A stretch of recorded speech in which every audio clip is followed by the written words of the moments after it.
راح قلقتني الزوجة واني قلت لها راكي طالق طالق طالق وراكي حرام عليا كيما حرم ربي مكة على الكفار وكذا. تسأل واحد زميل معك في العمل تسأله على مصير الحياة الزوجية، ودا اللي يخدم معك شكون هو الإمام مالك؟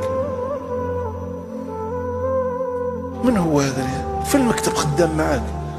حكيت له وصرا لك البارح مع زوجتك طلاق وحرمتها ودرت لها، تقول له واش تقول وهو واش يقول؟ ومن بعد هذاك ما يقدرش يسكت، ما يقولوش الله اعلم، يقول له خلاص راهي حرام عليك غير روح عاود تزوج وهي خليها تروح. الدين وين ولا؟ حياة الزوجية تاع 25 سنة 30 سنة أعطيتها لواحد خدام كيما أنت يحكم فيها، مستويات سافلة هابطة. صلى على النبي. السلام عليكم.